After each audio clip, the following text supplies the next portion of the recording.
Hello mummies and babies, welcome back to my YouTube channel Mom Nation. आप देख रहे हैं मुझे यानी कि सुप्रिया को मेरे यूट्यूब चैनल मॉम नेशन पर। जैसा कि अभी तक आप सब जान ही गए होंगे, इस यूट्यूब चैनल पे हम मॉमीज और बेबीज से रिलेटेड कुछ गपशप करते हैं। तो आज का ये वीडियो किस बारे में होगा? क्या आप भी यही सोच रहे हैं? ये वीडियो बनाने से पहले मैंने भी यही सोचा था कि अब मैं कौन सा टॉपिक लूं, लेकिन जो टॉपिक मैंने आज सिलेक्ट किया है वो जितनी भी न्यू मॉमीज है उनके लिए एक बहुत ही क्वेश्चनेबल टॉपिक होता है। क्योंकि जैसे कि आप सब अभी तक जान ही गए होंगे, मेरी एक सी सेक्शन डिलीवरी हुई थी। तो सी सेक्शन डिलीवरी के बाद किन किन चीज़ों का ध्यान रखना चाहिए एक जो न्यू मॉमी होती है उसके लिए, ये वीडियो आज उसी बारे में होने वाला है। इस वीडियो को स्टार्ट करने से पहले मैं आपसे रिक्वेस्ट करना चाहूँगी कि ये कोई भी डॉक्टर की सलाह नहीं है। मैं सिर्फ आप लोगों के साथ अपने एक्सपीरियंसेस शेयर कर रही हूँ ताकि आप लोगों को वो मुश्किलें, वो कठिनाइयाँ ना झेलनी पड़े जो कि मुझे झेलनी पड़ी थी। और इस वीडियो में मेरे फैमिली में जितने भी लोग हैं, मेरे जैसे मेरी सासू माँ है या जो भी मेरे मायके वाले, जो भी मतलब बड़े लोग हैं, उन लोगों ने जो मुझे सजेशंस दिए थे, उन सजेशंस को कंपाइल करके मैं एक इन्फॉर्मेशन आप तक पहुंचाना चाहती हूँ कि एक एक्चुअली डिलीवरी जो आपकी सी सेक्शन अगर डिलीवरी हुई है तो उसके जस्ट बाद आपको क्या क्या चीजें करनी चाहिए।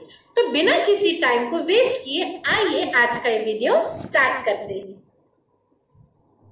सी सेक्शन डिलीवरी का नाम सुनते ही बहुत सारे अच्छों के होश उड़ जाते हैं, जैसा कि मेरे साथ भी हुआ था। मैंने पहले भी वीडियो में बता चुका है, यहाँ पर मैं लिंक डाल दूंगी कि मेरी जो कंसीविंग जर्नी थी वो मैंने आपके साथ शेयर की थी, तो आप उस वीडियो से मेरी कंसीविंग जर्नी जान सकते हैं। तो जैसा कि आप सब अभी तक जान गए होंगे, सी सेक्शन जैसे ही मुझे पता चला था तो मैं बहुत अपसेट हो गई थी क्योंकि मैं एक नॉर्मल डिलीवरी चाहती थी। लेकिन विद टाइम मुझे ये पता चला एक मेरी डिलीवरी के एक हफ्ते पहले कि मुझे एक सी सेक्शन डिलीवरी करानी पड़ेगी। तो I was okay, I was mentally ready for it कि ठीक है अब मैं सी सेक्शन डिलीवरी कराऊंगी।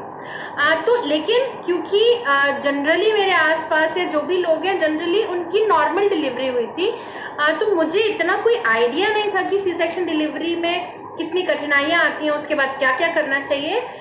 तो मैंने जो चीज़ें फेस की, मैंने जो चीज़ें एक्सपीरियंस की और जिन चीज़ों को मुझे जिन चीज़ों से मदद मिली, मैं वो चीज़ें आज आपके साथ शेयर करना चाहती हूँ।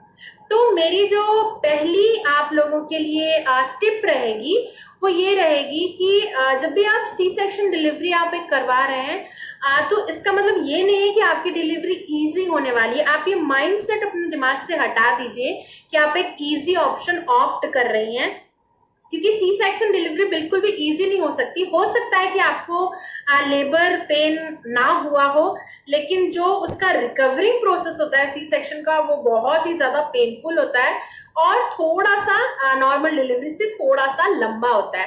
तो जो मेरी पहली टिप आपकी रहेगी वो ये रहेगी कि आप मेंटली प्रिपेयर रहिए इस चीज़ के लिए कि आपकी बॉडी अभी जिस भी कंडीशन में है उससे थोड़ी सी और वीक होने वाली है और आपको उसका ध्यान रखने की बहुत ही ज्यादा जरूरत है। जनरली मैं ये चीज आपको क्यों बोल रही हूँ, क्योंकि जनरली क्या होता है, जो भी गर्ल्स होती हैं, जैसे मेरी एज की जो भी लोग हैं जो फर्स्ट टाइम मॉमी बनती है, सी सेक्शन डिलीवरी कराती हैं, तो इनिशियल क्या होता है 10-15 दिन में हमारा जो ऊपर से जो हमारा वो होता है स्टिचेस वो हील हो जाते हैं, लेकिन उनको अंदर यूट्रस तक हील होने में बहुत ही ज्यादा टाइम लगता है। तो हमें क्या लगता है कि अगर ऊपर से वो स्टिचेस हमारी हील हो गई हैं तो हम अब रेडी हैं सारा काम करने के लिए, और हम फिर काम करना स्टार्ट कर देते हैं जिसके कारण हमें बाद में प्रॉब्लम हो जाती है। तो मेरी पहली टिप आपके लिए यही रहेगी कि आप मेंटली प्रिपेयर रहिए कि आपको रेस्ट करनी है और अपना ध्यान रखना है। आप कोई भी चाहे आपको बोले कि आप काम कर सकती हैं, रेडी है, लेकिन जब तक आपकी बॉडी आपको इंडिकेशन ना दे कि हाँ आप बिल्कुल पूरी तरीके से रेडी हैं, आप नॉर्मल फील कर रही हैं, तब तक मैं सजेस्ट नहीं करूंगी कि आप कोई काम करें। जैसे मेरे केस में मैं अपना आपको बताऊं तो मैंने मतलब मेरी डिलीवरी मेरे ससुराल में ही हुई थी। तो मेरी जो सासू माँ है उन्होंने मुझे कहा था, मैं उन्हें माँ ही बुलाती हूँ, मुझे सासू माँ बोलना बिल्कुल अच्छा नहीं लगता है, तो प्लीज मैं उनको इस पूरे वीडियो में या आगे भी मैं उन्हें माँ ही बुलाकर संबोधित करूंगी। तो प्लीज आप ये चीज समझिएगा कि मैं उन्हें ही रेफर कर रही हूँ। जो मेरी मम्मी है यहाँ पे मेरी ससुराल में जो मेरी मम्मी है, उन्होंने मुझे 40 दिन 1.25 महीने तक मुझे किचन में एंट्री मेरी बंद थी, और मेरे पास सिर्फ एक ही काम था, अपना ध्यान रखना और अपने बेबी का ध्यान रखना। मैं सिर्फ अपना जो भी नॉर्मल काम होता था, जैसे बाथरूम वगैरह जाना, मैं सिर्फ उतना ही करती थी। मुझे कोई भी काम करने के लिए अलाउ नहीं किया गया था, जिसके कारण कि जो इनिशियल केयर मुझे चाहिए थी वो मुझे मिल गई। तो मैं आप लोगों से भी ये रिकमेंड करना चाहूंगी कि अगर आप इनिशियल एटलीस्ट 1.25 महीने तो आपको बिल्कुल बेड रेस्ट करनी ही है, क्योंकि इस टाइम अगर आप ज्यादा काम करेंगे तो आगे चल के आपके लिए बहुत ही परेशानी हो सकती है। मेरी जो सेकेंड नंबर की टिप आपके लिए है वो ये है कि जस्ट आफ्टर डिलीवरी, जैसे आपको जब पानी पीना अलाउ हो जाता है, तो आप कोशिश करिए कि आप सादा पानी जो भी आप पी रहे हैं उसके बदले आप थोड़ा सा गर्म पानी पीजिए। और ये जो आपकी हैबिट है, जितने दिन तक आप कंटिन्यू कर सकते हैं उतना आपके लिए बेनिफिशियल होगा, क्योंकि हमारी बॉडी में बहुत सारे टॉक्सिक्स जमा हो जाते हैं जब हम 9 महीने प्रेग्नेंट होते हैं। तो उस चीज को फ्लश आउट करने में वो गर्म पानी बहुत ही एक अच्छा काम करता है। मैंने लगभग 3 महीने तक गर्म पानी पिया था, चाहे उसके बाद, क्योंकि अगस्त में, जुलाई एंड में कृष्णा हुआ है 29 जुलाई को, फिर अगस्त सितंबर में, जैसे कि आप जानते हैं, थोड़ा सा अजीब सा माहौल होता है, लेकिन उस टाइम भी मैंने गर्म पानी पीना बंद नहीं किया। फिर ठंडियां आ गई थी तो मैंने बिल्कुल गर्म पानी से, चाय जैसे गर्म पानी से मैंने स्विच किया था गुनगुने पानी या ल्यूक वार्म वाटर पे। तो अगर आप ये टिप फॉलो करेंगे तो आपको भी बहुत ही अच्छा और रिफ्रेशिंग फील होगा। मेरी रिकमेंडेशन रहेगी, आप जितने दिन तक कंटिन्यू कर सकते हैं आप गर्म पानी पीना कंटिन्यू करिए, क्योंकि वो आपके शरीर के जितने भी टॉक्सिन्स हैं उनको शरीर से बाहर निकालता है, उनको फ्लश आउट करने में बहुत ही मदद करता है। मेरी जो तीसरी नंबर की टिप आपके लिए रहेगी वो ये है कि डिलीवरी के बाद जब भी आपको कुछ खाना अलाउड हो तो आप बिल्कुल अचानक से ज्यादा हैवी चीजें ना खाएं।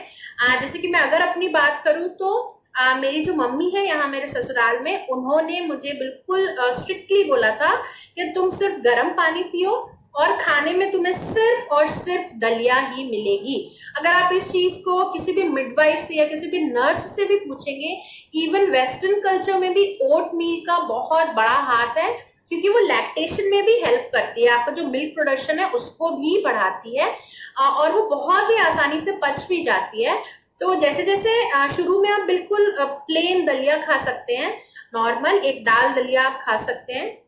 आपको अगर लगता है तो आप दूध दलिया खा सकते हैं, जो मीठा दलिया होता है। मुझे मीठी चीजें ज्यादा पसंद नहीं है तो मैं दाल दलिया ही खाती थी। अगर आप वेरिएशन चाहते हैं तो आप दिन में नमकीन दलिया खा लीजिए, रात में मीठा दलिया खा लीजिए, जैसे भी आप मिक्स एंड मैच करना चाहें। तो इसके अलावा आप क्या कर सकते हैं, जैसे जैसे आपका थोड़ा टाइम बीतता जाएगा, 1.25 महीने तक तो आपको यही खाना है। 1.25 महीने के बाद जैसे जैसे आपका टाइम बीतता जाएगा आप उसमें वेजिटेबल्स ऐड करना स्टार्ट करिए। धीरे धीरे आप दाल और रोटी, सिंपल दाल और रोटी घी के साथ खाना स्टार्ट करिए और थोड़ी खिचड़ी खाना स्टार्ट करिए। मतलब अपनी जो आपको डाइट है वो धीरे धीरे आपको बढ़ानी है, क्योंकि आपका जो सिस्टम अंदर से होता है, क्योंकि आपके यूट्रस तक कट लगा होता है, तो आपका जो सिस्टम अंदर से होता है वो अभी बहुत वीक होता है और बहुत ही कोई हैवी चीज को पचाने के लायक नहीं होता है। और प्लस सेकंड थिंग ये भी रहती है, क्योंकि हम लैक्टेशन पीरियड में रहते हैं, हमारा बच्चा फीड कर रहा होता है, तो जो भी हम खाते हैं वही चीज हमारे बच्चे को भी मिलती है। तो जितना लाइट आप खाएंगी उतना इजीली आपका बच्चा दूध को डाइजेस्ट कर पाएगा और उसका पेट उतना अच्छा रहेगा, कॉलिक से वो बचा रहेगा।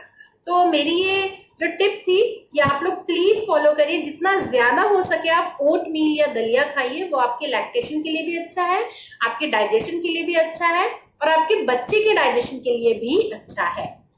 नेक्स्ट जो मेरी टिप आप लोगों के लिए रहेगी वो ये रहेगी कि हमारी जो भी मम्मियाँ होती हैं या हमारी नानियाँ होती हैं, दादियाँ होती हैं, हमारी सासू माँ होती हैं, वो हमें एक लड्डू बना के देती है सौंठ का।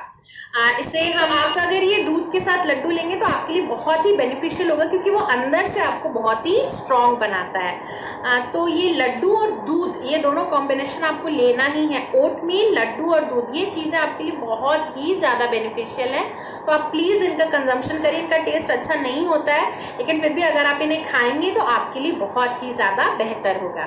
मेरी जो नेक्स्ट टिप है आपके लिए वो ये है कि आप सादे पानी की बजाय अजवाइन या जीरे वाला अगर पानी पिए, जो आप ल्यूक वार्म या जो आप गर्म पानी पी रहे हैं उसमें अगर आप अजवाइन या जीरा डालकर पिएंगे तो वो आपके डाइजेशन के लिए बहुत ज़्यादा अच्छा रहेगा और आपको वेट लॉस में भी बहुत ज़्यादा हेल्प करेगा।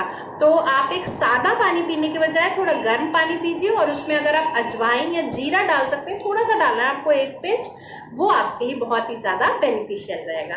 नेक्स्ट मेरी ये सलाह रहेगी कि डिलीवरी के जस्ट बाद आपको क्लोथिंग की बहुत ज़्यादा ज़रूरत होती है, तो बटन्ड क्लोथ आप खरीदिए या चेन वाली क्लोथ्स आप खरीदिए, क्योंकि आपको बेबी को फीड भी कराना होता है। तो आप उस नज़र को ध्यान में रखकर आपको कपड़े खरीदने हैं कि आपके लिए जो कंफर्टेबल भी रहे और जिसमें आप आसानी से बच्चे को फीड भी करा सकें। तो ये चीज़ का आप एक स्टॉक बना के रखिए, क्योंकि जब लैक्टेशन होता है तो कभी कभी मिल्क ज़्यादा प्रोड्यूस हो जाता है और हमारे कपड़े ख़राब हो जाते हैं।